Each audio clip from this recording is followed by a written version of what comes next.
We are available for character and environment design in your projects. Nani Farm Devlog, Part 3. In this tutorial segment, the implementation of a mechanism for player entry into a room, preventing the rendering of its external environment in isometric games, exemplified by Nani Farm, will be examined. In this step, we'll start with our windmill object in the scene.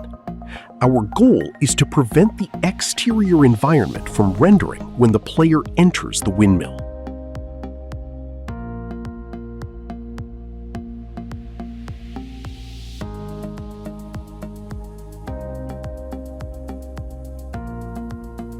Change layer. First, we change the layer of the windmill object and all its children to a layer named Transparent FX. Camera setup. Next, we navigate to the main camera settings. In the Culling mask section, we disable the Transparent FX option. This ensures that the windmill and its contents are not rendered initially. Initial test. Let's play and test the game once to confirm this layer is not rendered under normal circumstances. Now, let's define the entry area for the windmill. Create box with ProBuilder. Using ProBuilder, as we've learned in previous tutorials, we'll create a box. This box will serve as our collider area.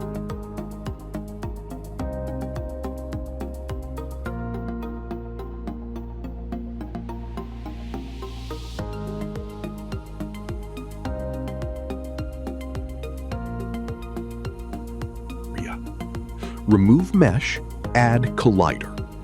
We remove the original mesh of the windmill and attach a box collider to this new box instead. Add invisible camera class. We'll import the invisible camera class, download link provided in the caption, into our project and attach it to this collider box. Configure necessary layers. Within the invisible camera class settings, enable only the layers you need to be rendered within this area. Handle collider edges. This class includes two entry states to prevent unwanted errors at the collider edges. State 1, nothing happens until the player's center enters the collider. State 2, nothing happens until the player has completely exited, preventing jank or visual glitches at the edges. Set player layer. In the invisible camera class settings, remember to add the player layer to the list of layers that should be rendered. Final test.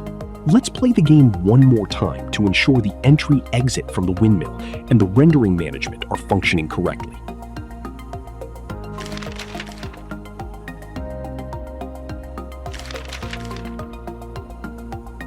Finally, for further customization, background color.